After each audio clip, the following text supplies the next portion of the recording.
good vibrations.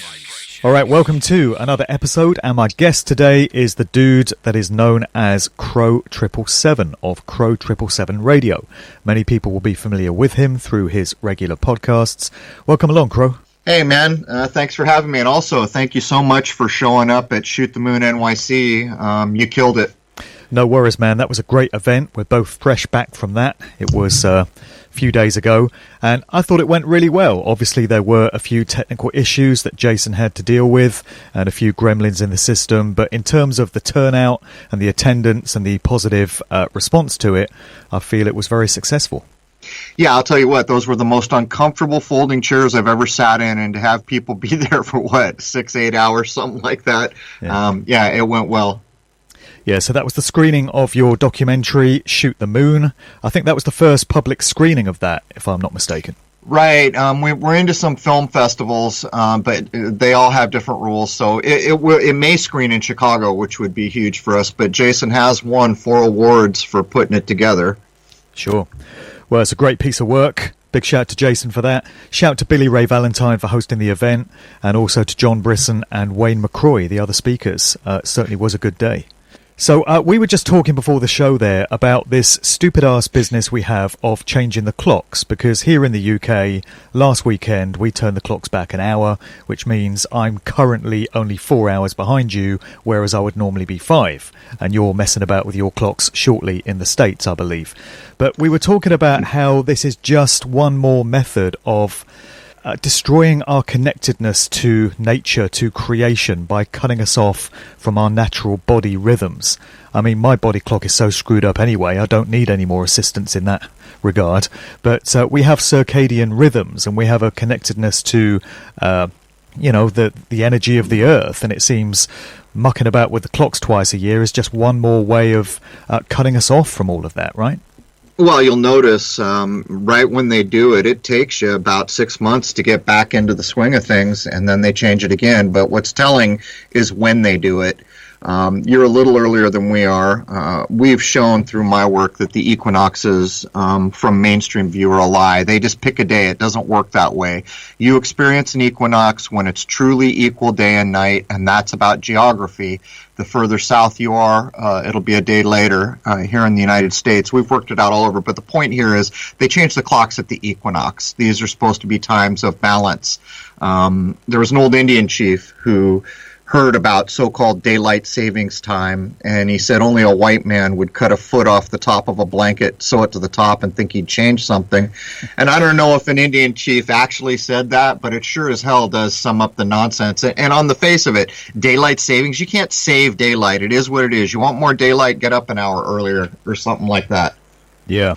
And then you've got the madness of the way the Gregorian calendar has been structured, where they seem to have sewn 2 months on to the calendar, just using that blanket analogy, where, we're in the month of October, and Oct means 8. So you would think that would be the 8th month of the year, right? But no, it's the 10th month of the year. So yet more mucking about with natural rhythms and stuff, and the movements of the luminaries in the sky, which is a big part of your work. The messing about the calendar, it was the subject of one of your recent shows, and it's just one more of these methods, to my right we've kind of come around to understanding that the only clean division of a year is using the moon to dedicate a month. We're working out whether that should be 27 or 28 days. People think it's 28, but we've been digging into it. So what basically happened is if you have Hebrew calendars or a lot of Asian calendars, they're still using the moon to some degree. What the Vatican did, or if you want to call it ancient Rome, there seems to be no division there, although history tries to hide it. They went to solar. And everything in the Western world is run by the sun, but like you point out, it's not a clean division, and it further... Like if you pick a day this year and wait supposedly 365 days, it won't be the same day per se in that cycle. So it's just all jacked. Yeah, so everything begins in March, and when you take it to the zodiac, it's Aries, and that's the beginning of the whole cycle. So that should be the true beginning of the year, which we're marking currently as the spring equinox, and then everything falls into line with that. So it should be March going around to the next March, but we've had January and February tagged on to the whole sequence, which makes a nonsense of everything now. Right. Well, we just recently proved outright that Libra has no place in the zodiac. People are going to be upset to hear this, but I'm interested in what's real. We can demonstrate now that Libra was added to the zodiac. It clipped the claws off the scorpion to make room. Even Mark Zuckerberg knows this is true. He just had a new payment system called Libra, and his comment was, "It fills a void." What it actually does is it inserts the ideas of maritime law with the scales of justice into the sky clock. For those who have followed straw man ideas, this is where it begins, and that too was done by the Vatican. But this brings the whole zodiac into question. As a matter of fact, we're working from the premise that we understand there's 4 divisions of the season.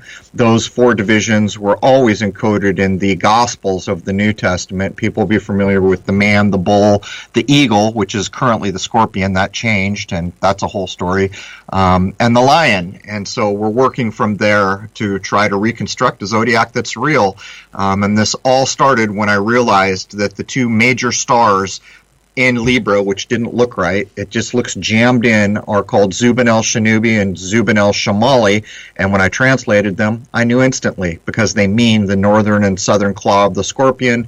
I then proceeded to get a map from the early 1600s, a sky map that I was allowed to film, and that's when I saw it plain as day. All the zodiacal signs that have breath, that are living things, and you get to that mechanical thing, Libra, but it was drawn as a line drawing.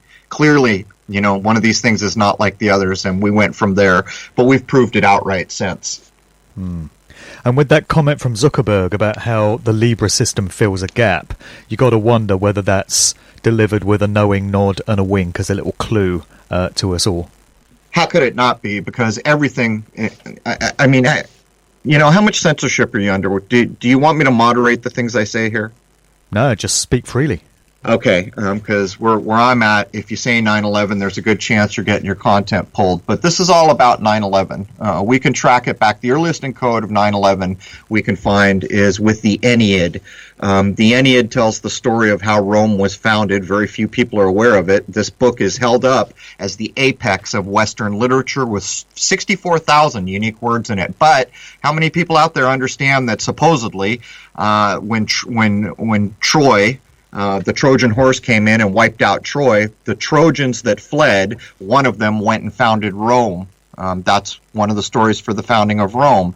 But when we get into this, we realize this is a long-term plan for a world takeover to control everybody. And now that we're up into the era we're in, we can see how they're going to do it. They're going to do it with technology. So when Zuckerberg comes along with his social media platforms that are wholly moderating and diminishing free speech, wholly controlling conversations, now he's got a digital payment system. And I've said many times, people don't like to hear this, but I got a degree in internet technology. The day we leave our fiat currency banking, which sucks, and go to crypto will be the day that we lost more freedom than any other time in human history. Yeah, that sure will upset a few. So your world has really blown up over the past, what would it be, 3 to 4 years? The main reason for that would be down to your association with filming the lunar wave, I guess, which really put you on the map. But in terms of what you do with your podcast now and the nature of your work, you do everything from questioning the nature of the luminaries in the sky and the cosmology of where we live, down to aspects of popular culture and world events and questioning the validity of those. So how would you sum up the main themes of your work? Would you say that the common thread that runs through all of it is the aspects of deception and duplicity and mind control, and how we're just never told the truth about anything? Do you think that would be a fair summing up of what you do? Right. Everything you know is wrong to some degree, and that's not 100% true for everyone. But, I came on the stage 2012 when I filmed the Lunar Wave, actually a year later, 2013 when I posted it. On the podcast, on everything we put out, there's a tag that says belief is the enemy of knowing, and that's not a shot at religious ideas. What that is the best I can do to sum up how we ended up in this fantasy world where so many of us just accept things because we've been told it. There's an old Talmudic paper that states outright that these goyim are so stupid that we have experts putting all these scientific ideas into the world, and these goyim won't even bother to validate them to see if there's any there, and they'll use them. And that's basically the foundation. Is what we need to do in the era we're in, from my point of view, is challenge every damn thing. And I've been doing this long enough now. I can't remember the last thing I challenged a thing and found it was what it was. 99% of the time, we find the exact opposite, that it's a fantasy-based reality that someone put together somewhere and inserted into mainstream. Yeah, I'm finding that too. What first got you started in this whole area of research then? Was there a pivotal moment, a eureka moment, a catalytic event, or was it a gradual process that you went through? When I was young, I questioned things, and people would tell me, you can't question that. That's the way things are. And I didn't do well in school because I didn't appreciate it.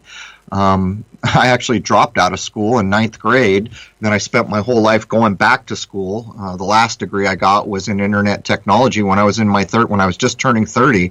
I did the Marine Corps, but as I did all these things, I began to realize that we accept all these things and we act like they're true when deep inside there are a ton of us that know they're not. And that's how it all started. And when I started the podcast, the response was overwhelming. So that's really what started it all. So I filmed Lunar Wave 2012, posted it 2013. The floodgates opened. The Flat Earth movement started 30 days after I posted that clip. And then right around 2015-16, I started the podcast. And it's been a going concern ever since. Your time in the Marine Corps must have been an eye-opening experience for you. You go in and you see how the other half lives, don't you? Yeah, it was. And I got to see parts of the world I couldn't have afforded to see. I saw Korea, I saw Japan, saw other parts of the United States that I probably could have went to see. But what you begin to realize is it's all a construct. You're told that these people are our enemy. At the time I served was during the first Gulf War. And what you see is a bunch of young people putting their butts on the line because some old white dude told them there's an evil guy out there. The truth of these things is these people with the guns in their hands, the young people, they don't have any beef with these nations or these people. And what it really comes down to is the people who govern start fights. And then they make those fights our fights. And human beings lose children. Mothers lose their sons. In this nonsensical world where we're buying into what we're told, when we should say, wait a minute, I don't have any problem with the people of Iraq. Why would I go over there and shoot at them? This is your problem, governments who want to start fights with everyone and make up lies to further your agenda. And that's 90% of the conflicts that we've been in. I was there, I saw it firsthand, and I'll tell you something, when the mainstream news comes on and tells you something about the theater of war, they have chosen the perfect words. I was serving during the first Gulf War, and I cannot think of a better way to describe it, the theater of war. It puts me in mind of a famous speech, live lecture by David Icke going back to 1994, where he says, I've met a lot of people in my life, and I can't, to my knowledge, recall anyone who ever wanted a war, who had any interest in a war. And that's most people. Most people would never choose for that to be an option. And it seems the only people that want wars are politicians, banksters, and weapons manufacturers.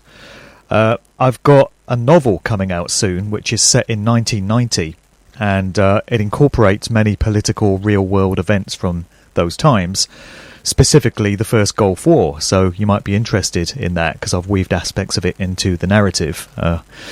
That's something to look out for towards the end of the year. But how accurate would you say the scenes in Stanley Kubrick's Full Metal Jacket were in terms of how the recruits are being prepared to go into combat and how that whole mind control process is working? Is there any accuracy to that in your book? Yeah, so I went into the Marine Corps in the 80s, and that was right when it was starting to change from old Corps to what would become the new Corps, which switched over long after I was out. This was the time when it was being decided whether women could go in, and that worked out years later. I got out at the end of 92 or 91. And so when you see that, yeah, that was what it was like. And even the parts that are a little more filmy, the ideas being expressed, it's true. It shows the nonsensical nature of what's going on, and it shows the brainwashing of young people being trained that you're now a killer. And I saw that firsthand. When I went into the Marine Corps, I was so old I was 24 years old, and when you're 25, you're too old to be drafted at that time, way back then. I got a notice while I was in boot camp saying you're too old to be drafted. So here I was, the grand old man of my boot camp platoon, watching all these 17, 18-year-old kids being brainwashed, and my drill instructors regularly would beat the crap out of me saying, you know it all, don't you? You're not fooled by any, you just going on and on. And what you see is these kids come in, they're basically turned into fighting machines. Their identity is stripped from them. And when they come out, they feel like they can kill anything. And some of them can.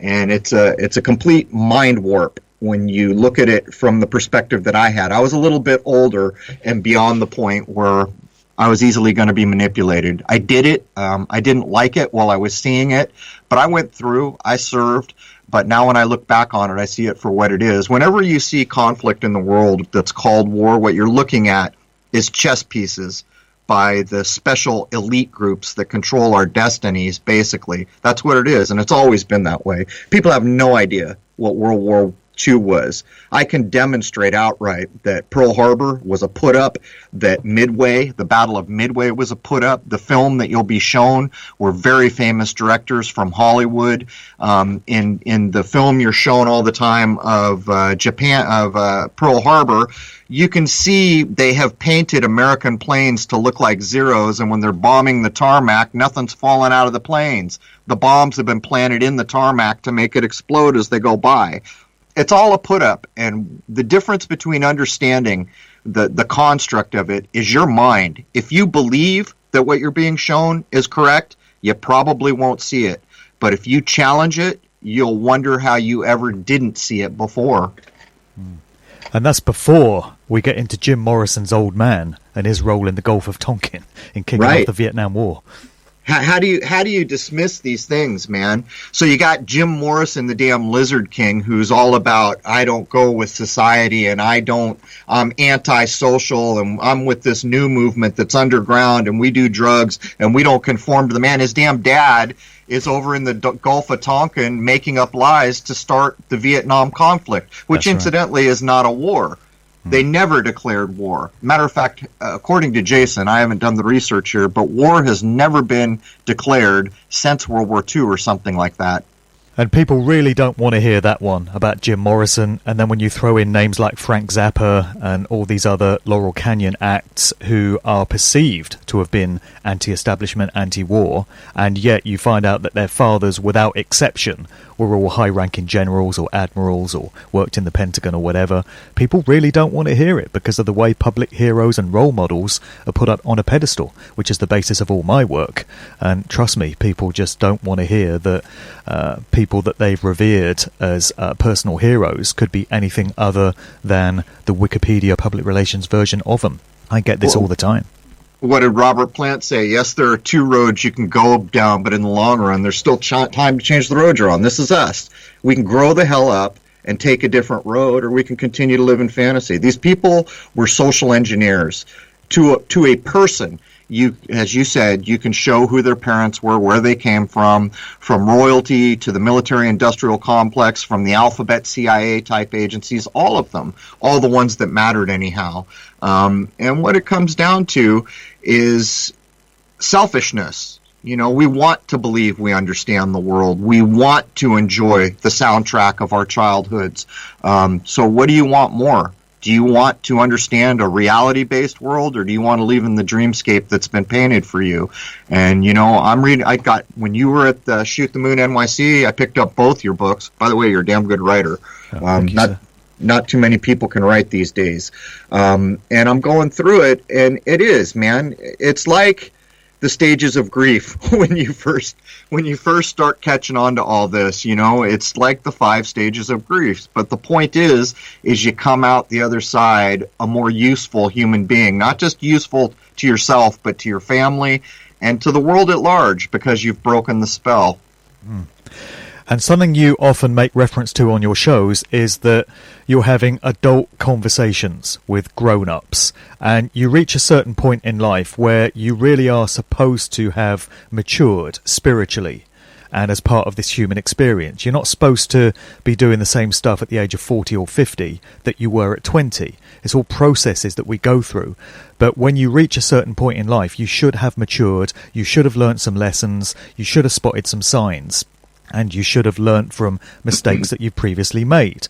So I find it quite tragic to find guys in their 60s and 70s still clinging nostalgically to the hippie era, or still revering the Beatles or the Rolling Stones or the Doors in the same way they did when they were 20. You're supposed to have learnt a lesson or two by that point in your life, right?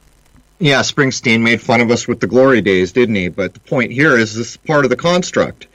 And I'll point it out in the best way I know how. When I was 30, I remember for the first time considering, do I feel grown up? A 30-year-old man. How in the hell do you get to be 30 years old and wonder if you're grown up? Now look at some of the other more elite cultures around the world that control things like banking and Hollywood. When their children reach 13, they give them a bar mitzvah or a bat mitzvah.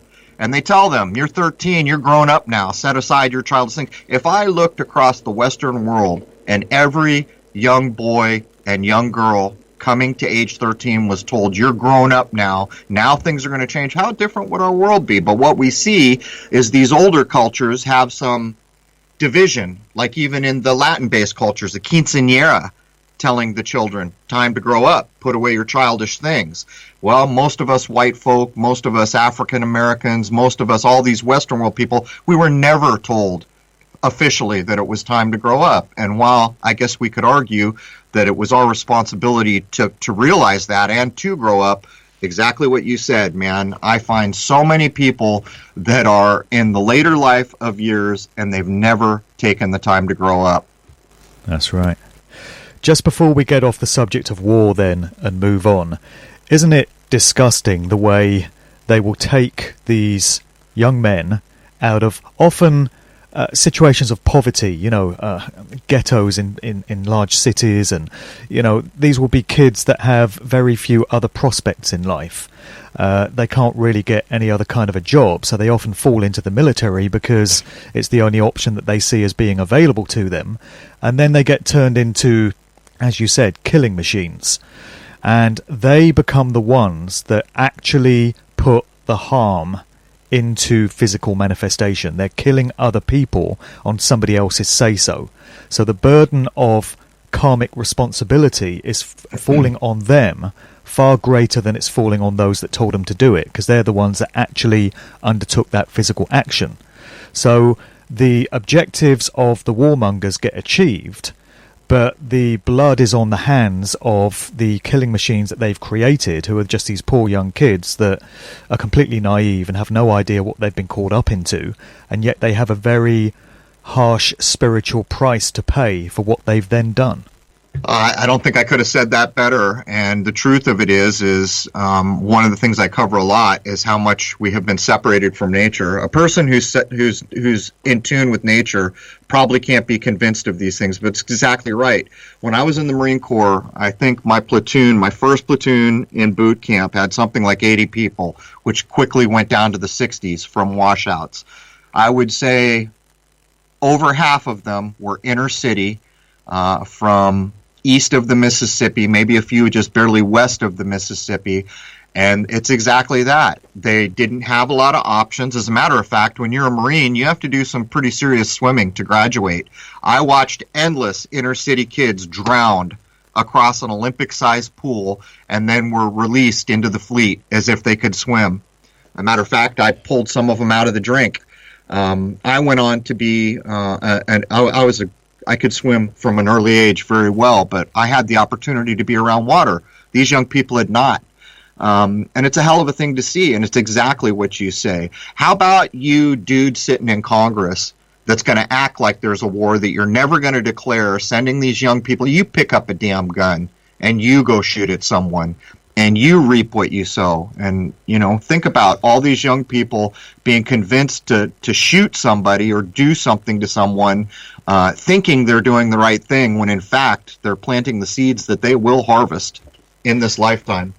And it's never the sons of the generals and the shot callers that you see, the politicians going out there on the front line. You know, if they do go into the army, they get some kind of cushy job behind the scenes.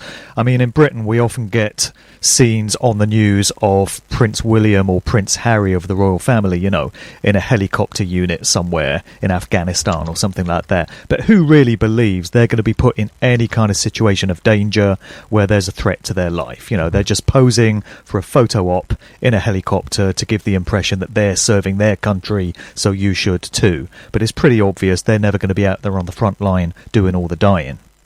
Well, the other thing is they're always officers. The most respected people in the Marine Corps were people called Mustangs. And what that means for someone who doesn't know is it was an enlisted person, so a person who'd be a private first class, a corporal, just a typical working grunt, who goes to officers candidate school. So they came from the lowest echelons, they become an officer, and it's below a lieutenant, which is the lowest rank of officer, but they are in fact officers at that point.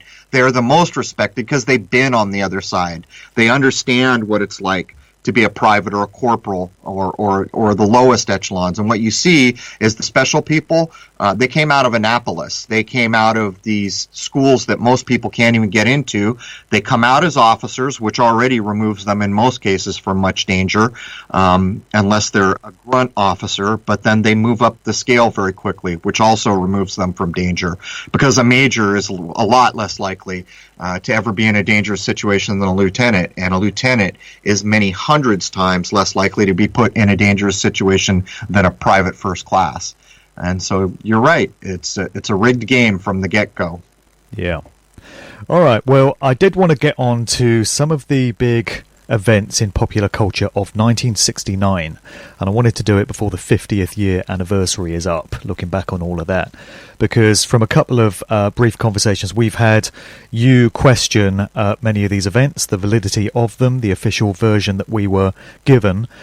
Just as a precursor to that, though, a couple of other events that I believe you have some serious questions about occurred earlier in the 1960s, and it might be good to set the stage for what we go on to talk about by addressing these first. And the first one of those would be the JFK assassination in 1963. I know you've got some very big questions about whether that happened the way we're told it did, or maybe whether it even happened at all. Maybe you just want to fill us in on why you have some doubts about that and what holes you've identified in the official story. It's no different than anything else we've challenged, from the Roswell nonsense off the 33rd parallel, JFK's right off the 33rd parallel. Most people are unaware that the Zapruder film, which was one of the main things used to instill the idea that a president had been killed, that didn't come to light to something like 10 years after the fact. People have done work to show that what they were doing was constructing the Zapruder film for later release based on what was going on after the faked event. But here's another case in point for belief is enemy of knowing. I can't tell you how many times I saw the Zapruder film when I was younger. I thought, that's hellbent, man. A president's getting his brains blown out. Well, it's not. It's all fake. It's all stagecraft. When you take the time to look carefully at the audience, to look at all the work people have done, you begin to realize quickly this is just another staged thing. And to make it worse is when JFK is making that Masonic sign where he's holding his throat because he's supposedly been shot. That's a dummy. I kid you not. It's a damn dummy. And one of the key points I would make for anyone who wants to start to get an adult higher mind and understand what to challenge is mystery. The moment you see mystery introduced into a mainstream narrative, you should already be questioning. You should be saying this is likely not true. Look at Jim Morrison's death. Perfect example. You know what? When people die in this world, it's not a mystery. You know where it happened. There's a death certificate, but not Jim Morrison. That's a big mystery. Is he still alive? What happened? How did he actually die? These things are known in a row. Look at Prince. You know, same thing going on there. It was a big thing to the Queen. But JFK is a complete put-up. And not only that, since then, the other night we saw a picture of JFK and Jacqueline, later called Onassis, who married a Greek shipping tycoon, of course, because she's a special person. They showed a picture of the table, what was it, the Park Hotel or something like that, I forget, where they were supposedly engaged. And it's a fraud image. you get to a point when you can pick these things up. So I'm here to tell you there is nothing true or correct about the JFK assassination. What it was, in my view, was the first step to demote America. Because before JFK, America was king of everything. Everyone wanted to live here. We made the best cars. We were the big saviors of World War II, which was also a put-up mostly, the theater of war. And that was the first step, and it was followed by what came to be in Vietnam and any number of things, culminating maybe with the demolishing of Detroit, which was the heartbeat of this nation where all the cars were made. From my point of view, there's a trifecta of nonsense lies that were put forward to engineer this country, and I put them like this: Moon, Manson, Woodstock, and JFK kicks off the initial early starting of that. As you know, the faked moon landing will be at the end of the 60s. But as we come up into the modern era, which is roughly 70s, 80s, in my view, Moon, Manson, Woodstock are the trifecta of nonsense that takes our minds into fantasy. So you would contend, with regards to the JFK event, that everyone involved was an actor.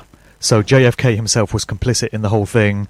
Lee Harvey Oswald, Jack Ruby, everyone else was actors playing parts, right? But, you know, there's a new show on HBO called Watchmen, and they're poking you in the eye because the president is Robert Redford. Yeah, they're actors. The president really was Ronald Reagan, who really is an actor. Same with Donald Trump. That was the biggest travesty of governing ideas in my lifetime, is when they popped out old Ronald Reagan, gave him the nickname over here, Ronbo, made him look tough and strong, not this weenie like Jimmy Carter. And by the way, he was in Bedtime for Bonzo. And by the way, he was a Hollywood muckety-muck. But it's okay. We can put actors are qualified to hold the supposed highest position, which is nonsense. Presidents in this country are seated independent of voting. We've shown this over and over. It's the Electoral College that seats them. The Electoral College was set up. The state of Rhode Island walked out and said, what the hell are you people doing? You're putting a backdoor to power so the same people can always hold power. Literally, the state of Rhode Island walked out, the 13 original colonies. People to this day in this country go out and vote, and they will again this year, refusing to understand that they're being polled. Their vote counts 0 for the seating of a president of this country. And they were told that in high school. But this is the idea of the belief, as anyone knows. They believe we have a sensible system. They believe that the people who supposedly govern have our best interests at heart. Well, how bad do things need to get in our world before you question these things? But to put it shortly, for JFK, yeah, it's a complete provable put-up for anyone who wants to grow the heck up, take an honest assessment, and put what they'd like to be true aside. We've just had a general election announced for the UK for December, and everyone's getting excited about that. Oh, it's our opportunity to have our say. No. The result that they want will be the result that you get. When are people going to learn? Gotta love that line in the Back to the Future movie when you've got the Doc, Doc Brown, and it's one of the scenes that's in 1955, and he's asking Marty all about life in 1985, 30 years into the future. And he goes, oh yeah, so who's president of America in 1985? And Marty says, Ronald Reagan. And he goes, Ronald Reagan? The actor? Just sums it all up, doesn't it? Right, and he makes fun of him, and that's a good point to bring up. So everybody listening lives in a world where Back to the Future was a big deal in the 80s, still a big deal. That movie holds up. The entirety of that movie was pre-echoing the events of 9/11. Yeah. And making fun of you all along the way. How in the hell is it that a director and a writer could have known anything about what would happen in 2001? And if you're not grown up enough to assess that and understand that there's some rotten apples in our barrel, I don't know what to tell you, because it's been well demonstrated. It's like, look at Devlin's work here. He's done work to show Breakfast in America, which I thought was a fine album when I was younger, before I came to understand that it is also pre-echoing in an encoded way the events of 9/11. Oh, there's no end to them, man. When it comes to record sleeves and movies, these are far from isolated examples. They just go into the hundreds. So how is it possible that the movers and shakers at the top world levels that are going to shape history can get their message put on any old album or movie they want? You should see there's something rotten in Denmark, or maybe I should say Switzerland. My point being is, we can live in a dreamscape and say how much we love this movie we saw, or we can grow the hell up and say, wait a minute, this is all wrong. This is ass backwards. I'm just saying. Which of those two things should we be? Should we appreciate the art that poked us in the eye, that pre-echoed events that took freedoms and changed our entire world? Or should we be back questioning the narrative now? And, Mr. Dublin's work, Mark, you can show all day long how many albums pre-echoed this. I can do it with movies or any number of things. The earliest encoding of 9/11 I have seen is in a book called the Aeneid, which is an old, I don't know whether you call it Roman classic. I guess you'd call it Roman classic. It's written by Virgil, supposedly. Or right now I'm reading Ovid and Virgil. But the point is this game was planned a long time ago. What sort of year are we talking about there? I'm reading 3 books at the moment, and so if I say a date, I'm going to mess it up. But it's one of the old supposed Roman authors like Ovid, Cicero, Virgil. So it's in that time frame according to mainstream history, which I don't accept. But the point is it's damn old. And we have recently shown that all the games that get played in our world are all based in originally Greek myth, but then ported it over to Rome. Since we know all roads lead to Rome, those are the ones that really matter. Matter of fact, we recently showed CNN used the old Greek myth of truth down the well, the goddess Althea, to become permanently on the air when they threw baby Jessica down the well in that fake event. And then so casually mentioned sometime after in one line of a news report that part of her foot was amputated.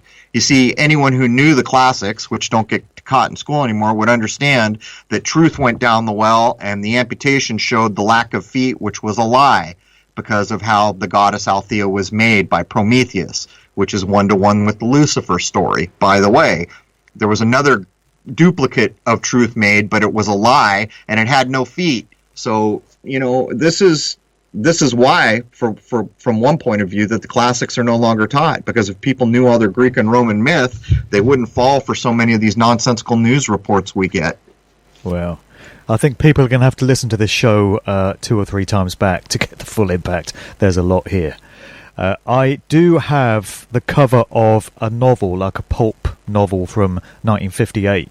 That appears to foreshadow 9/11, where you've got 2 aeroplanes taking the place of hands on a clock, and they're pointing to 9 and 11. But you've got me beat there, because I thought 1958 is as far back as it goes, but you've gone back a little further there.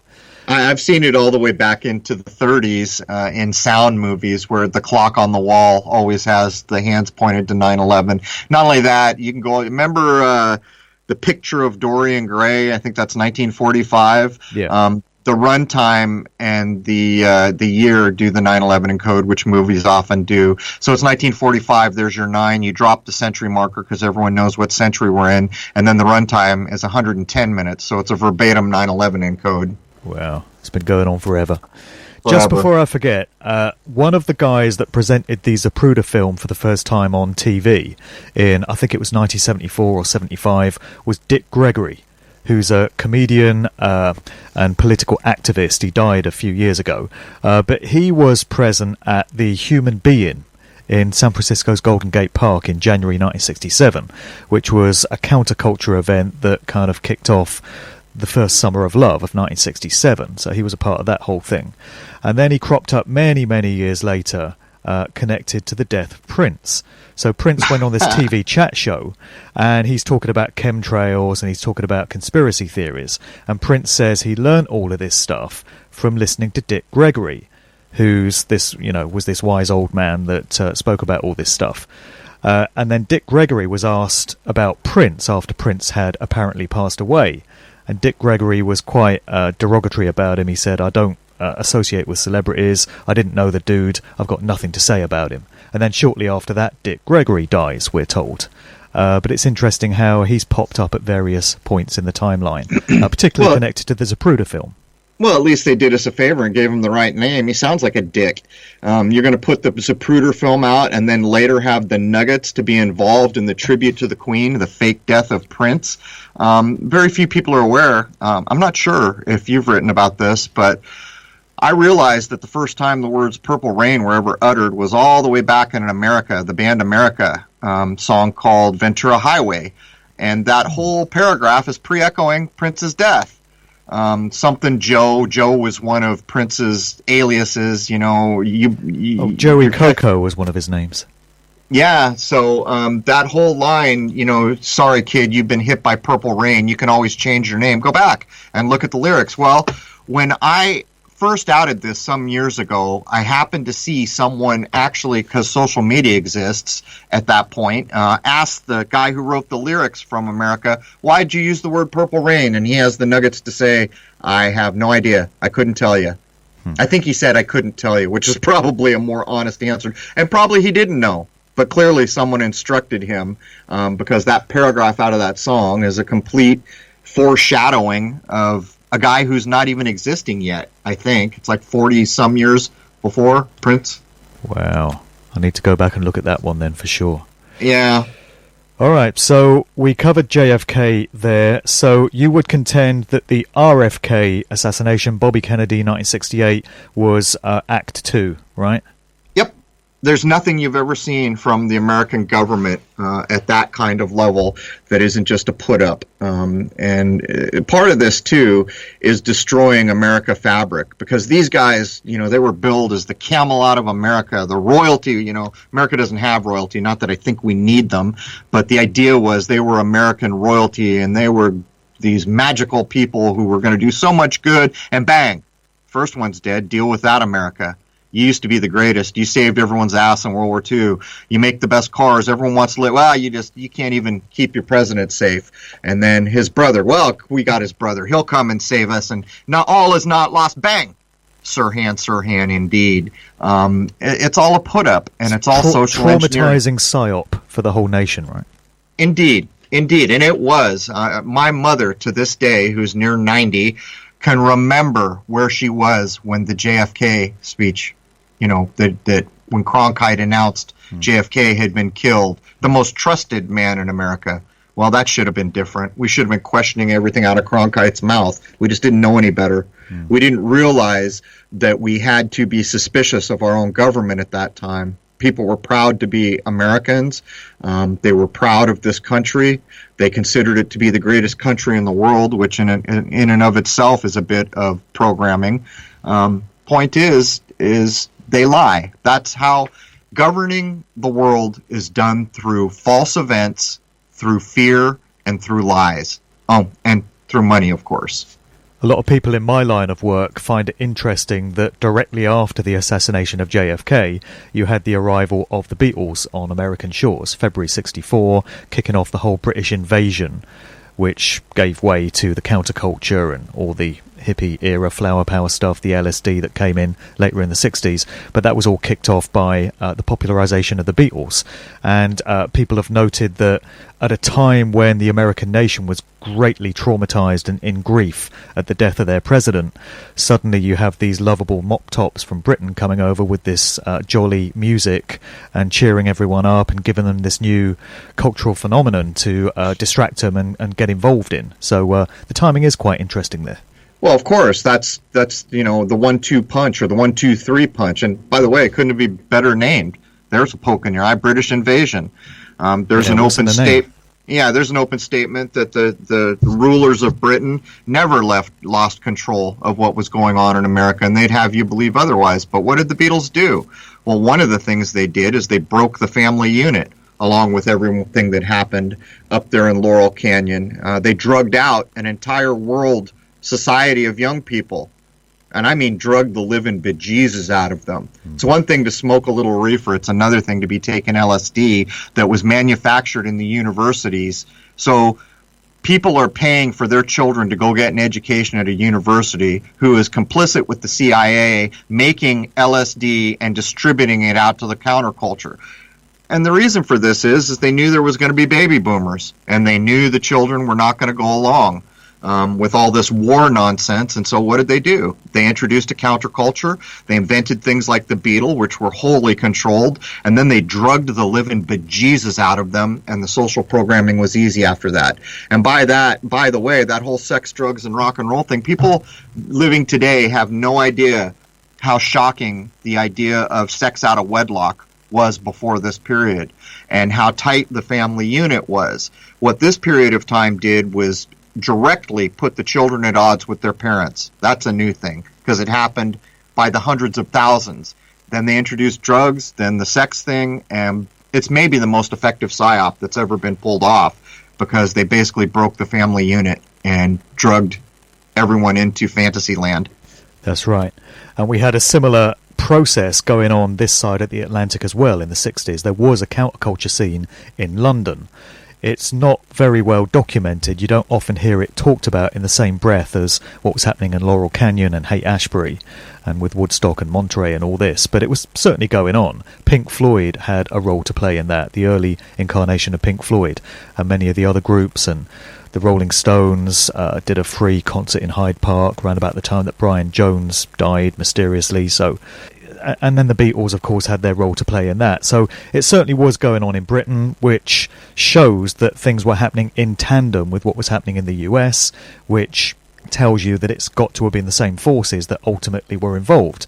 It was the CIA working in conjunction with British military intelligence, MI6, Tavistock Institute, all these agencies, and they made sure that both sides of the Atlantic were going through the same social changes. Right, the British actor Michael, the descendant of Cain, I guess, Michael Caine. So much of their nonsense goes back to Cain in the Bible, who incidentally is a murderer in that storyline. His real name is Maurice Micklewhite, and he tells the story that he was in a phone box on a call to an agent in the early stages of his career, and the guy said, "What's your stage name going to be?" And he hadn't thought of one. And he looked up at a theatre that was just across the street, and they were showing the Caine Mutiny with Humphrey Bogart, and he thought, Michael Caine, that's a good name. That's the story he tells anyway. Right, and I'm a genius with an IQ of 300. This is all nonsense. The greatest movie of all time in America regularly voted Citizen Kane. It's all about the lineage back to the biblical Cain who killed Abel and Tubal Cain. You know, like the 007 logo is an encode of two-ball Cain. In other words, two balls and a penis. It's kind of rude, but that's what they're encoding. Tubal Cain. 007 is that. Google is that. There's endless corporations encoding the Tubal Cain idea, which is a descendant of Cain. Even so much in the recent Russell Crowe movie of Noah, they made Tubal Cain a major player, which he is not in the biblical tales, to get on the record that everything we have in this world came from Tubal Cain and Cain, metalwork, music, it doesn't matter. If something was invented in this world, they attribute it to these two guys, and that stuff is regular. But look what Michael Caine did. He was lockstep with that counterculture. He claims he never did drugs, but he did like Alfie. He just recently did a documentary called My Generation, where they're all fondly looking back at the sex, drugs, and rock and roll era. And the shame of it is that generation set out to change the world, and they probably could have, which is why Tavistock and everyone else got involved to drug them out of their damn minds, is because they were so many, they were not going with the narrative. There hadn't been that many generations of TV. People didn't watch TV nonstop back then, and that generation didn't really watch it much at all. They were out doing things, and they were going to stop war. They were going to share things communally. They had all these ideas, which went right down the toilet. And Michael Caine did his part in that, didn't he? With his movie acting to help play up the counterculture and do his other things. There's no separating music, Hollywood, Tavistock, governments, the people who play chess with our world. And he's a sir now. Go figure. Of course he is. And how could he not be? When I was young, it used to be, this rocker was offered a knighthood, and they said, "To hell with you, Queen. I don't respect the man." You know. Yeah. But now look at them all. Paul McCartney, or at least the one we have now, he did it. Sir Mick Jagger. Oh, come on. Sir Elton John. And so what did these people ever do in this world that is special? They played music. So that's they did what what gets they were united. told. Yeah, well, come on, man. We're grown-ups in this room, aren't we? So you're telling me if I can play music and it gets popular enough, that makes me special in this world? I've contributed something meaningful to this world? I say poppycock all day long. And on the face of it, a musician like Jimmy Page, involved in the dark arts by his own accounts, is now whatever they call it, OM, whatever the hell it is. I guess OBE. it's not an Yeah, the other thing about Jimmy Page is that, by his own admission also, he had an affair with a 14-year-old groupie by the name of Laurie Maddox, known as Lightning Laurie. And in interviews she's given, she said that before she was with Jimmy Page, when she was 13 years of age, she was with David Bowie, and he deflowered her. So you got Bowie and Page, who are, to all intents and purposes, paedophiles. Let's make no bones about it. And they're throwing other paedophiles to the dogs, like Gary Glitter and bloody Bill Cosby and whoever else has been, publicly exposed. And yet, it seems all paedophiles are equal, but some paedophiles are more equal than others. I remember Zeppelin was it for me when I was young. I thought they were the greatest band, and I read Hammer of the Gods and all the nonsense, wasting my time to worship people who don't deserve to be worshipped. And I remember reading Jimmy Page's account of how one of the earliest fuzz boxes for guitar came. That would be a distortion chamber, a foot pedal that makes distortion. Jimmy Page is claiming he's one of the earliest to do this. And you know who built it for him? A friend of his at the Admiralty. I never forgot that. Really. So, yeah, you can go around and have sex with 13-year-old kids. Well, we all have kids. friends in the Admiralty, right? Of course. And you can have sex with 13-year-old girls, too, because you're not bound by Admiralty law. You're above it. You're special.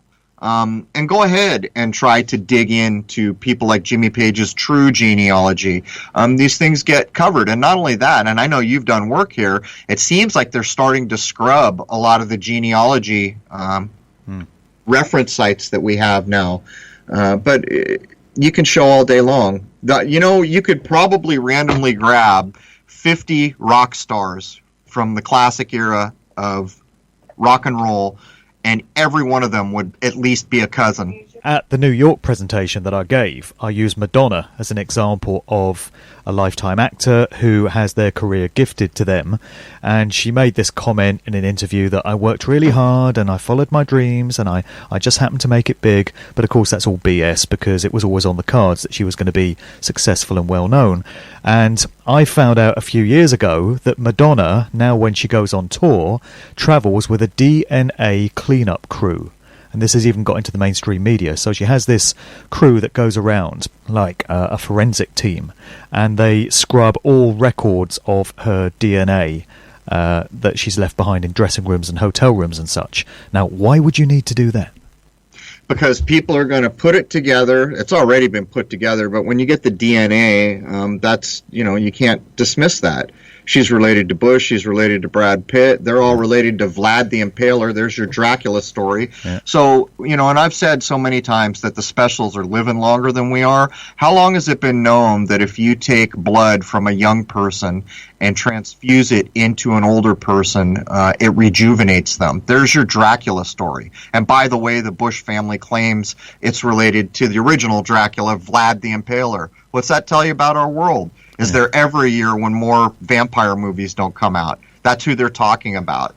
The people who hide in the shadows and lie for a living, the vampires. And they're very proud of it. They're proud of the fact that they're descended from a mass murderer that used to impale his enemies on spikes. It's something that I would choose to cover up if I found out. But yeah, not proud enough to come out in the daylight, but I guess that's a thing with vampires. Yeah. Wow. We're doing about 6 shows worth in one here. Now, I was trying to stay on track with the events of 1969, so we've done the precursor to that. So we should probably start with the Apollo moon landing bullshit, because quite clearly it was. I mean, is there anyone out there really that still accepts that man went to the moon 6 times and we haven't been back since 1972, but we did go there honest, I mean, you don't even have to be a flat earther to be able to see that the moon landings were complete bullshit, right? I mean, do we even need to debunk this one? Yeah, we hope. I guess there might be a handful of people out there so deeply living in fantasy land or so drugged out of their minds they don't care to consider it. But I would estimate that the vast majority of adults in this world understand that NASA lies for a living and that everything they've told you is basically nonsense. I mean, there's so many holes in the official story of the Apollo moon landings, from shadows being in the wrong place to flags blowing when there should be no air, to how did the astronauts get through the Van Allen belt, how did that piece of junk that looks like some tin foil and a couple of pipe cleaners possibly get up there on the moon and transport them back again. Why do the astronauts look so pissed off and dejected and ashamed of themselves at the press conference? Why have none of them sworn on the Bible that they did walk on the moon? Why did Buzz Aldrin punch that guy doing the documentary when he asked him to swear that he'd been there? Why are they all Freemasons? So many questions. They had a free ride to court too. The guy doing the interview said, "I'd love to get one of these guys in court." The moment Bud punched him, there was his court if he wanted it. But it's worse than that. How about, from my point of view, all the people that worked in the NASA places, they thought they were building stuff that was going to those engineers. They thought they were doing what they told they were doing. It was compartmentalized. But how in the hell, I forget the numbers now. I haven't looked them up in a while, but the stated escape velocity for those rockets is faster than a 30-06 round. Can a human being ride on the nose of a 30-06 bullet? And it's faster than that. It's unreal, the spell that was cast. And there it is, belief overriding every drop of common sense in a human mind. Belief is one of the biggest enemies of our world, and it has been used against us so many times that it's not possible to count anymore. And in essence, what it does is it takes an adult mind and convinces it to forfeit common sense, basically. All right, so your view is that the three big psy-op events of summer 1969 were all related, and they're a sequence. So we have the Apollo moon landings first off in July of 69. Then we have the Tate Manson event on the 8th and 9th of August 1969, and the LaBianca murders as well. And your view is that that's a complete fabrication, a complete hoax as well. Right. The third is Woodstock, and while Woodstock, people did play music, it's not how you were told, and I can talk a little bit about that if you like, but you probably have done research. But what went on is they're about to do this first televised big false event called the moon landing. The whole world's watching. They got to be scared to death whether they can pull this off. So they had plans in place. And while they did pull it off, they didn't want anyone looking too carefully. So all of a sudden, look, the Beatles wrote this song and some crazy sucker in Southern California is murdering people. I remember, I was alive then. People were scared to death. I remember that summer was so hot and everybody was just fearful because murders were happening. And that shows you how little murder was in the news back then. But then they didn't want anyone looking too carefully at that. So Woodstock came along. And one of the things about Woodstock that tipped me off to it early was I saw the contract for Jimi Hendrix, biggest rock act in the world, and he had it in his contract to headline. You're told, at first they used to say there was 1 million people. Now they're down to 400,000 or 500,000. I don't know what they state, but it's a lot less. So they're playing the shift the numbers game. But when you see Jimi Hendrix on stage, first of all, he's not really playing music for much of that filmed event. He's just jamming. But then when they show the audience, you're expected to accept that 400,000 people were there for 3 days, and the biggest act in the world was going to go on. They all left. And that's a problem, too, because if you look at where they claimed it happened, which it did not, you couldn't move that many people out of there that quickly. You just couldn't do it. But what got me going was the whole game they played with, well, it's going to be Woodstock. Nah, it's going to be Wallkill. Nah, we got kicked out of Wallkill. It's going to be White Lake. That's what tipped me off, because here comes the obfuscation to confuse the human mind. So the original tickets that they sold, tons of apparently, on the back of it, they already knew they were going to film, because it says, if you attend this event, we're filming and we have the right to use your image. Well, at first it was going to be a few thousand kids. And then they say it blew up into this thing that got out of hand. BS. They knew from the beginning they were filming this. And if you pay attention to the footage we have, at points there's 3 camera crews on a particular band. Minimally 2 on most that you can demonstrate outright. So they weren't just going to film it. They put it on the ticket. But here's another thing. We didn't have the internet back then. So all those tickets said Woodstock. How the hell did people know to go to White Lake? But, I mean, there is no aspect of Woodstock that I can't take apart. I'm convinced, and I need to do more work on this, that the Who footage at night is taken somewhere else altogether. There's nothing about that you can't pull apart. Bands played, but the Woodstock event as it was billed is complete nonsense. So you got Bethel Woods, which was given as the location apparently in the end. But that was added later. That Bethel Woods was an idea added later. It was the original statements that I found were Woodstock, then Wallkill, then White Lake. All right, so you got 3 W's there. You got Wallkill, White Lake, Woodstock, which is 666 when you apply Hebrew lettering to it. So the W is, I think it's called Vav in Hebrew lettering. And when you got 3 of them together, it equates numerically in gematria to 666. Also in English, because it would be 3 5s. Right. 15 would be 6. So yeah, they did it both ways. Yeah, there you go. So you've got the moon landings, followed by Tate Manson, followed by Woodstock. Is it your view that all 3 of these events were planned in advance, one after the other, to divert attention away from one off to the next? Or do you feel that the Manson event and the Woodstock event were hastily concocted when they started to panic at the Apollo moon landing, so they concocted the Manson event to get all eyes looking in that direction, and then they decided they needed another event a week later to take attention away from Manson off to Woodstock? From my point of view, there's never a major event like 9/11 which isn't doing any number of things just by what's going on. They've planned it so carefully, and these are probably some of the most intelligent dark minds in our world, high above the average human in capacity and what they can do. They never lost the old ways. They know the true history of our world. They know the teachings from those parts of the world the rest of us have lost. And what's going on here is it's a bit like playing chess with a guy that's 3 times or 4 times smarter than you, but you're trying to play 3 or 4 moves ahead. He's playing to the end of the game ahead. Not only is he playing to the end of the game ahead, he's got versions. If this happens, then we do this. If that happens, then we do this. It's like the Unabomber.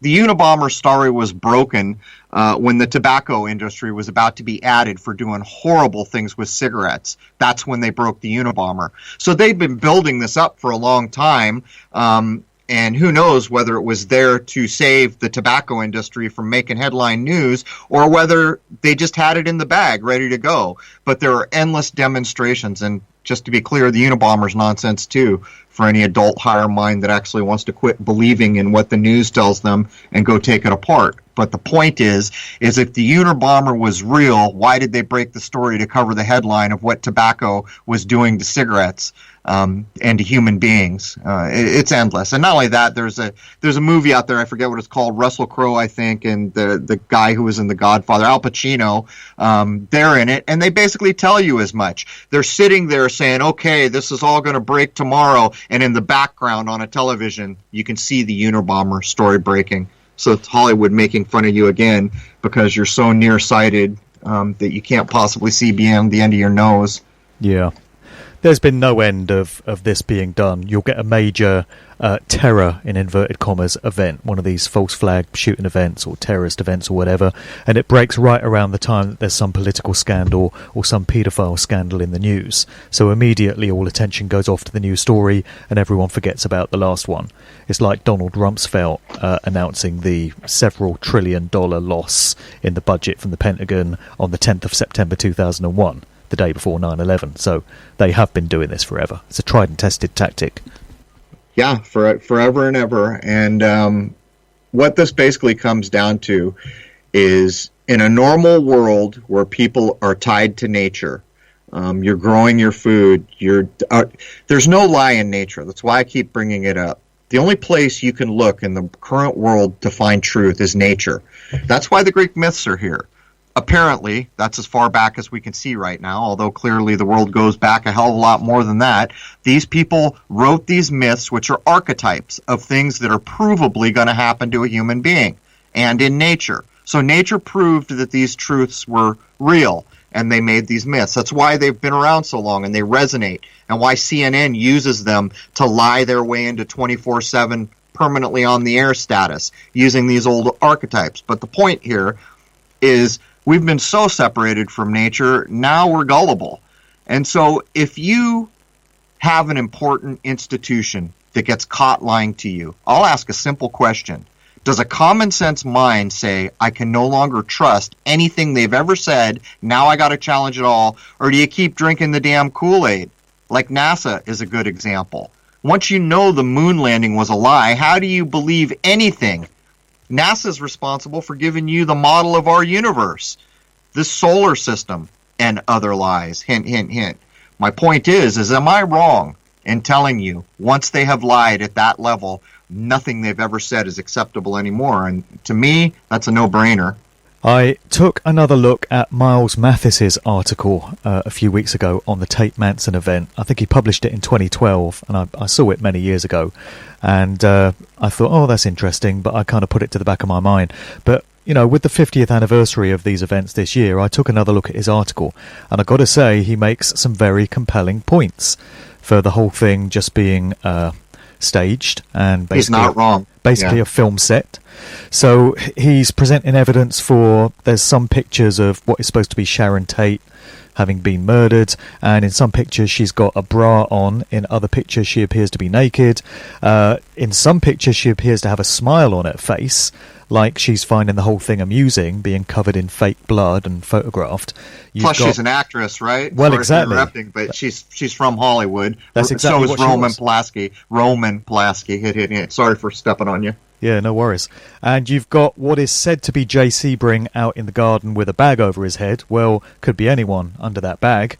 And then, of course, the clincher is that Sharon Tate's dad was, I think he was Colonel Philip Tate. So he was a big-time military guy. And here we go again. You know, where have we come across this before? Actors taking part in events with family connections into the military, high-ranking military as well. So, you know, if Sharon Tate's dad had been a plumber, I might be more inclined to look at it the way we're asked to. But I think Miles Mathis makes a very good case in that article. Human beings don't do things like that to each other. That's another thing separation from nature takes out of a human body. Most human beings are just like you and me. Would you take a frickin' knife and gut a pregnant lady? Anyone listening to this, I'll bet you not one person just said yes because some crazy dude told you to go do it because a Beatles song. It's ridiculous. Yeah. But on the face of it, once you know these things and you grow up and start to accept the world's not what I thought it was, the news lies for a living, go back and listen to the Eisenhower speech where he warns the world about the military-industrial complex. Mark Devlin has shown where McGowan left off, everybody, that you can't pick a rock star or a music star that mattered that isn't tied into it. That's right. By design. So when you go back and listen to that speech where he's looking dead in your eye saying, you guys better be careful. If this military-industrial complex gets out of hand, there'll be no one to stop him. But here's the irony. It was already going on. It had been going on. There's never been a time in this world, from my point of view, when royalty, kings and queens, ruling over people didn't know the power of theater, didn't know the power of poem, didn't know the power of music. It was always used to shape opinions. But when we got up to the television, brothers and sisters, let me tell you something. 1984 had arrived. They were going to zero out more brains than could ever be counted and fill them with fantasy-based nonsense. I uncovered documents from the Tavistock Institute, the premier social engineers of our world, that state openly, we're going to social engineer the world, and the hardest generation to engineer is going to be the greatest generation. So that would be my grandparents. If you're younger, if you're in your 30s, it might be your great-grandparents. The people who were going to go into World War II as adults. That's who they're talking about, called the greatest generation. Tavistock said it's going to be difficult with these people because they didn't grow up on television. They said each succeeding generation, it will get easier and easier and easier.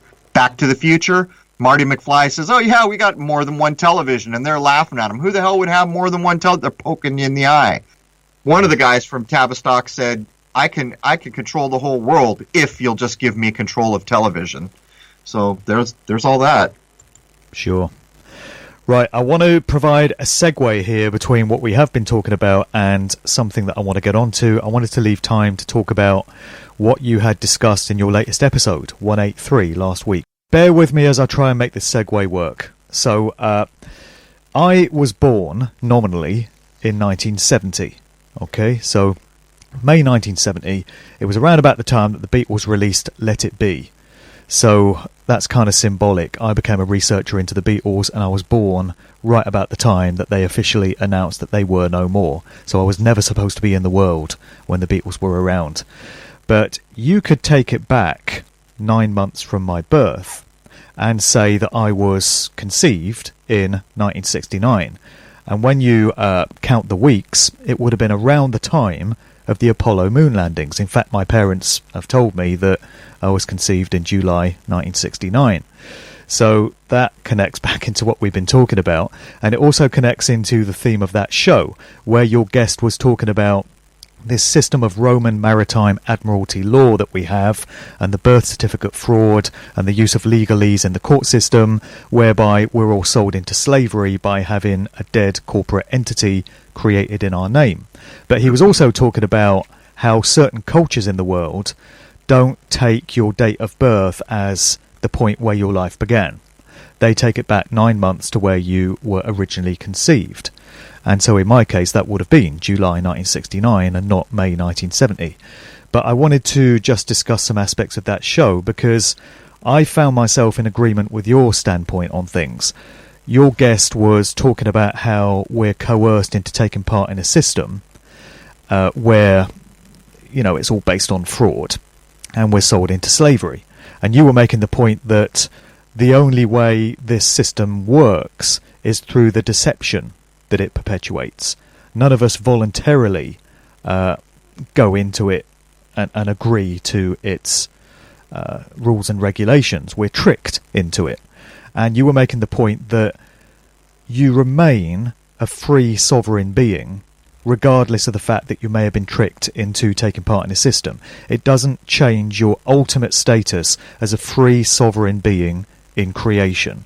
So I know there's a lot there, but I just wanted to lead you into talking about these main points in your last show. Maybe you just want to pick up on some of what I've said there. Right. So basically what Kurt Kallenbach did is he showed the nuts and bolts of what they put in place to declare you lost at sea when you come through the birth canal. And there's a reason it's called a canal. It's all based on maritime law. And he demonstrated a thing that I had already questioned. I did a stint in South Korea when I was in the Marine Corps, and as a roadie, I did a World of Dinosaurs show there, and I came to understand one thing about Korea is they're big on being polite. So when you meet people in Korea, first thing they do is they say, how old are you, and are you married? Because they got to figure out who deserves the most respect. So when they're pouring drinks, the person with the most respect never pours their own drink. I mean, it's a big damn deal. If you pour your own drink, the building will blow up. It's a big deal in that culture. So I noticed that when they were counting, they included the 9 months in the womb. And I thought, well, isn't that interesting? Because it's correct. And didn't think of it for a lot of years. What Kurt Kallenbach showed is that we've been convinced to give up the first part of our life and then the placenta and the umbilical cord, and for men, the circumcision where we lose our foreskin for God knows what reason. Most of us are not Jewish, so what's the reason? It's not about cleanliness. We are not delivered intact as a whole. And so some of it is unclaimed baggage, and people can look up what happens to the placenta and umbilical cord in any hospital. I'm starting to meet a lot of people who birthed at home and kept all that stuff. In other words, their birth was intact. But at the end of the day, I'm with Mark all damn day long. Nature tells us the truth. They can tell me I'm lost at sea and I'm without life, and the Bill of Rights of the United States and the Constitution don't apply to me because I was never permitted entry. Nonsense. I'm a breathing, living man. Nature proves it. And it reminds me of the story of the Buddha. Buddha's sitting under a tree, he's about to gain enlightenment, and the negative owner of this world called Mara in that construct, the allegory to teach, it's called Mara, and Mara's telling the Buddha, he's done all these attacks against him, but the Buddha hasn't fallen for it. He's used sexy women, he's used an army shooting arrows, he's done all these things to try to prevent that enlightenment, which is basically what's happening to each of us today. We're being prevented from becoming higher human beings. That's what all this is about. They want us slaves, not higher human beings. But the Buddha looks at Mara, and Mara says to him, what the hell are you doing? So you're going to reach enlightenment. Who will even ever know it happened? And the Buddha reaches down and touches the earth. And he said, there's my witness. And I've never forgotten that, because that is true. I don't need a law in this world to tell me what's true. I don't need anything but nature to tell me what is true. And while the maritime system, and Kurt Kallenbach uncovered the reasons that they put in place to try to make it okay to call you lost at sea, it's all a lie. And you can prove it's a lie. I'm here talking to you, which means I have breath, which means I have life, which means I was not lost at sea. Right. So it's a legal fiction, and what they have done is tried to convince us, are you a law-abiding citizen? Because if you are, then you buy into all this. Well, I'm here to say I'm not a law-abiding citizen, I guess. Well, it is all fiction, and I've had a conversation similar to this with a certain individual, which has been, it pops up every few months, and we go back and forth online about it.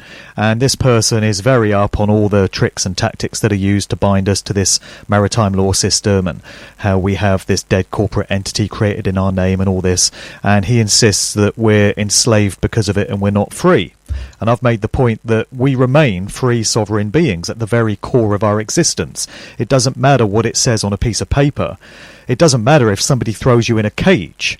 Your physical movement has been, restricted, but you are still a living, breathing, sovereign being in the flesh, even if you're inside a cage. And we don't seem to be able to get past these points. He will not concede that you can be free in that kind of situation. And my point is always that we are free, and nobody can ever make the claim that we are anything other than free. But it speaks volumes that the control system have to resort to trickery and underhandedness to get our apparent consent to these things. So when it comes to the birth certificate, our parents were tricked into signing us over. And I've done it with my own kids, because I knew no better at the time. Because it's so obvious that none of us would consent to being owned and treated as a dead entity if we were given all the facts. So they deliberately conceal the facts and obfuscate them and dress them up in stupid language because they know we would never agree to it. So the very fact that they have to resort to trickery just shows that their way of thinking is flawed. Well, belief is the enemy of knowing. Do you believe that legal fictions are true, or do you believe that you are a living, breathing human being? If you want to believe in the legal fiction, you were lost at sea. You're not even alive. And not only that, you've been separated from the part that is alive with your birth name, which is a dead legal fiction called a corporation, corpse oration. Yeah. These things go on and on and on. And by the way, the Marvel movie Winter Soldier just made fun of all this. That movie makes a fun of a lot of things, and it tells you a lot of things that are true. And what we're beginning to understand is it looks like the world takeover is going to be a lot about the RH factor. If you are RH positive, which to some makes you related to the rhesus macaque, which I suspect is utter nonsense, then you are less. And if you are RH negative, then you are more. We've even done the math to see roughly, since 90% of the world is RH positive, that the Georgia Guidestones, that 500 million number, that would be just about right if you removed all the RH positives from the world. Just picking up quickly on something that you mentioned there, circumcision. This may upset a few people, but oh well. The practice of circumcision reminds me of the push that we have towards transgenderism, where kids in schools are now being entrained to think that if you don't like the body that you're in, you can change it. It's fine. You don't have to be a boy or a girl. You can be somewhere in between. In both cases, there is an implication that the creator somehow got it wrong. So you can apply that to circumcision. It's like, oh, God fucked up by putting a foreskin on the penis, but we know better. We can get rid of it and we can put right his mistake. And then with the current transgenderism that's all in popular culture, it's like, oh, God fucked up in only creating two genders, but don't worry, we can fix that. We can have many different genders with all these pronouns.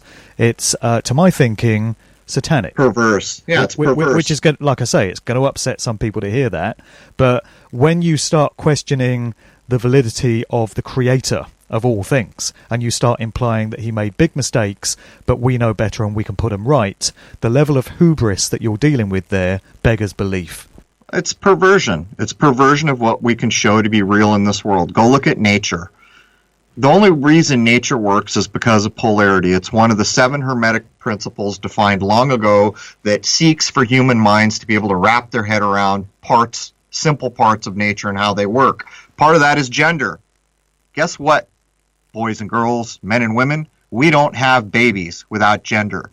And right now, the powers that be have you convinced that the world population is out of control. Jason and I did massive research. It's a lie. What we found is that if birth rates do not climb in 3 generations, places like Japan, actually, mostly the Catholic world in Latin America areas, and what was it? I don't remember the other ones. Those are the only races that will exist because the birth rate has gotten so low that historically it's never been recovered from at these numbers. Japan will be gone if this continues on, a bunch of places. And that's the truth. And how did we get there? By doing our own damn research and looking up actual records you can get your hands on. And so here's another case of belief. Why would you believe that somehow this creation, presumably put here by a creator, could somehow be overpopulated? That's not much of a perfect creation. What, we can have too many human beings? There's no mechanism here that balances, what goes on in this world? Well, you've been convinced otherwise, and it's not true. So when you start to look at places like the Georgia Guidestones, what you're looking at is greed.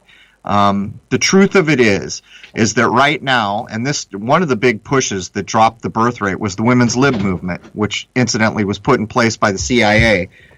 Jason and I actually Gloria Steinem I think it's Gloria Steinem, maybe I have that wrong. She was a CIA.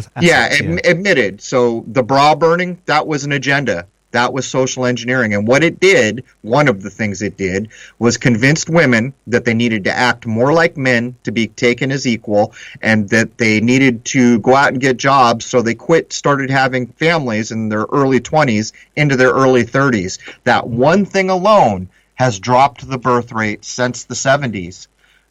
Right now, birth rate is declining almost everywhere. And in some places, it's hit that 2.4 marker or whatever it is, where the claim is made that historically we've never seen recovery from numbers that low. And so this gender nonsense, and it is nonsense, and if it hurts your ears, I'm sorry, grow up. You're going to hear a lot of things in this world that hurt your ears. The question becomes, will you consider them or will you walk away pouting?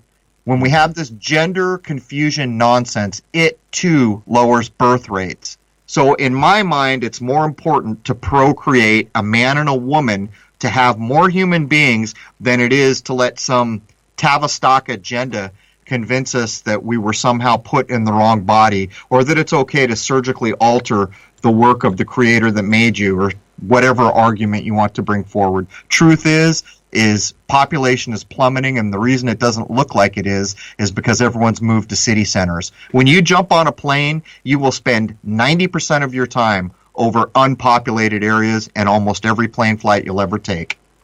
But you don't have to worry too much, because according to Greta Thunberg, we're all going to be dead in 15 years from global warming anyway, right? So, right. and there you have random 16-year-old girl apparently with mental. That's also a thing we need to bring up. One of the biggest agendas right now is mental health. It is everywhere, and I'll tell you why. The systems that are going to be used to take over the world weren't going to work in the Western world because we have these ridiculous ideas of freedom. So they ported it over to China, where there's a communist now ruled by a dictator, President Xi, whose name encodes 9/11, by the way, is a dictator. He's in for life. They implemented all these systems built in Silicon Valley, California, and they implemented them into communism where people can't say boo. These are now being ported back into Australia and over to where we are, but in the communist nations where they already have social rating systems put in place, which are coming to a city near you soon, believe it or not, have a definition for mental health for people who are insane. You know what it is? People who don't agree with the government. Next time you turn on media, music, or anything else in the West, you watch how much mental health is being normalized. Even Sheldon Cooper of Big Bang fame is the beginning of that push.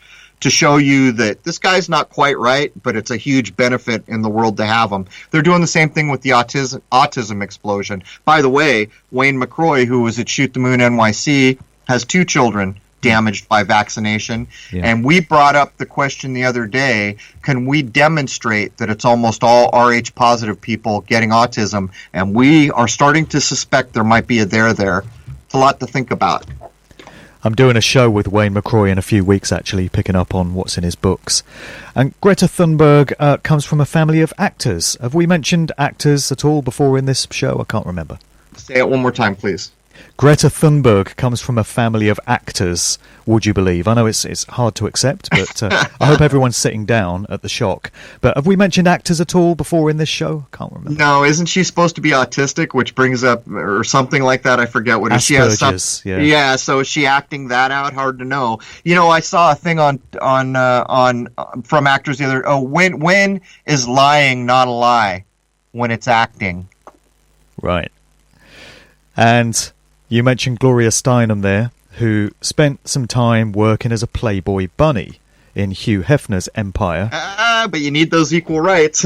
Right, but do you know who she worked alongside during her time as a Playboy bunny? Let me guess, Deborah Harry. It was Debbie Harry. How did I know that? That was I pulled that one out of my bum. I think I may have mentioned it as Shoot the Moon, or maybe I didn't. Oh, did you? Oh, okay, then maybe it wasn't fully out of my bum. Maybe it was just my back pocket. Well, it was Debbie Harry, who later crops up as the lead singer of Blondie, you know, like you do, nothing unusual about that.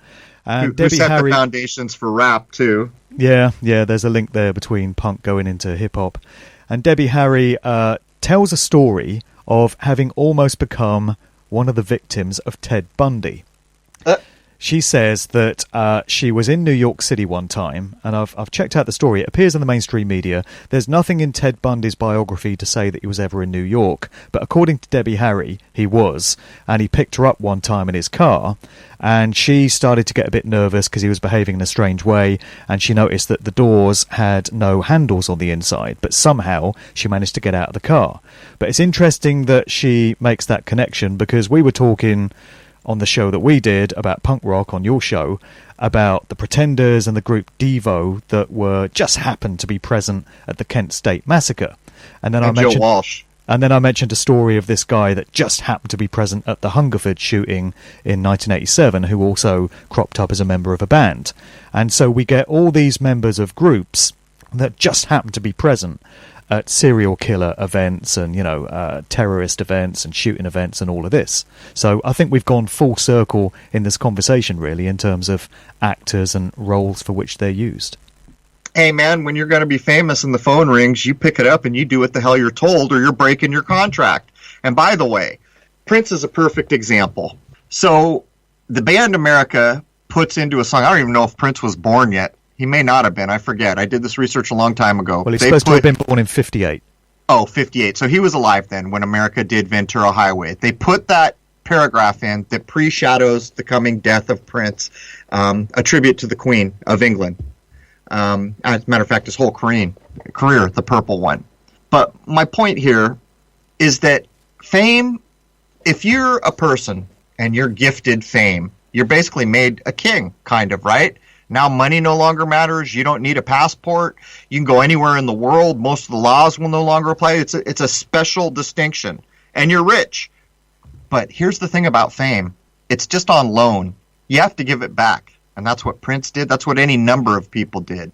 For some reason, your ticket gets called. Remember Bob Dylan speaking on 60 Minutes? I made a deal with the head whoever it Chief was. Commander. And I'm just trying to hold up my end. Yeah, you know why? Because if you don't keep playing, they're going to call in your ticket and you're giving back your fake name, Bob, and going back to your Jewish name and losing it all and going to live on Mason Island after they fake your death. Or Men in Black. You know, Andy Warhol. He's in costume faking, and look at the real Andy Warhol. He looks like he's in costume, and he says, "Come on, man, you got to get me out of here. Fake my death." They poke you in the eye all the time, but I'll make it perfectly clear: fame for most people, like rock stars and actors, it's on loan, and there will come a day when you're giving it back. That's right. All right, well, as I said, I think we've crammed about 6 shows worth of material into this one. So I'll cut you loose now because I know you've got to go. But Just let people know what's coming up on Crrow 777 Radio. What kind of themes are you going to be exploring in the weeks and months ahead? We actually have a show with Wayne McCroy, who is, of all the people I know, he took on the way that I do things, incorporated it with his, and he understands it. So I'm glad to hear you're going to have him on. He's getting very popular. We just recorded another show on the RH factor, and that's a hell of a thing. The first time we did the blood types, it was very popular, but now with Wayne in doing the research from his point of view, we really uncovered some things here. As a matter of fact, Wayne may have uncovered the difference between RH positive and negative in terms of getting waste out of a human body, which apparently nobody knows anything about RH negative, which is nonsense. That's coming up. We have a few other things pre-recorded, but I'm not sure what order we're going to release them. And also, I will be doing a Libra show to prove that the sky clock was jacked up with maritime law in the form of Libra, the scales of justice, which has no place in the living zodiac. Other than that, people can catch me at Crrow777radio.com. I don't even announce Facebook anymore because who knows if it'll be there tomorrow. Okay. Or not Facebook, YouTube. Rose and Jason run Crrow 777 Radio on Facebook. That's pretty popular, but I won't touch Facebook, so good thing they're doing it. And what's the deal with the Shoot the Moon documentary in terms of how people can see that? So if they go to my website, there's a link to Shoot the Moon. If you become a recurring member, you get to see it free. We'll just give you keys to unlock it. If you're not a recurring member, the rental is, I think, $7 or something like that right now. That's all going to change later after we get through the film festivals. But there's all these rules. At first, we submitted to 20-some. We kept getting turned down, but then we got picked up, and then Jason won 3 or 4 awards. So after the film festival runs, we're going to put them on Blu-ray and DVD and stuff like that, and everything will change. But if you're a recurring member at Crrow777radio.com, we give you everything at cost. The shirts at cost, the movie for free. If you're supporting us, we support you. And I saw the film, and I'm just more confused than ever now, man. I mean, I have no idea what the moon is. I mean, I went from thinking it was a solid lump of rock to thinking it was just a disc, a luminary, a light source. I have no idea what it is now. Not a clue.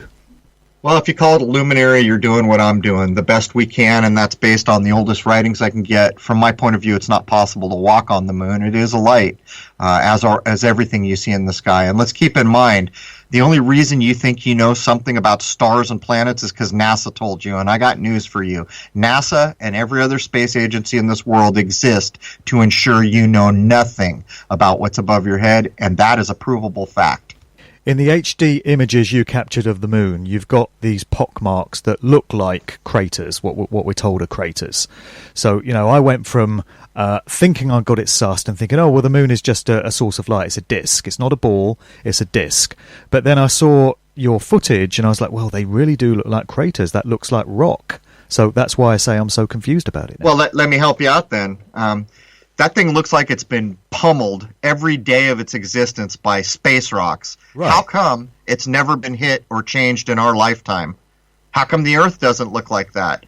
What the moon is a trap. And someday, if I'm confident enough and not worried about making mistakes with regard to things that matter in the life of every human being, I'll try to do a better job of showing that the moon may be directly involved with our life and death and being recycled. But that's a thing you don't want to get wrong. The moon's a construct, and it's negative, and anyone who doesn't believe it, go look at the opening to DreamWorks. Little boy, well, first you see a bobber land on a lake, and you see the moon. Well, you see the moon, you say, oh, that's the moon, but then the bobber hits the water, and you realize, oh, it's the reflection of the moon. Hint, hint, hint. In every old tradition, they always use the reflection of the moon to show you illusion. Then they go up to the moon, little boy sitting there fishing for souls. His little bobber down to the world is fishing for human souls, but people can check that out. Yeah, that really is a whole nother conversation. But we'll leave it there today, man. Thanks for coming on, and I'm going to say it before you do. Cheers. All right, man. Thanks, my brother. Thanks for having me on, and thanks so much for showing up in NYC. It was good to meet you in person. This is just a vibrations. I'm picking up vibrations. I'm picking up good vibrations. I'm picking up good vibrations.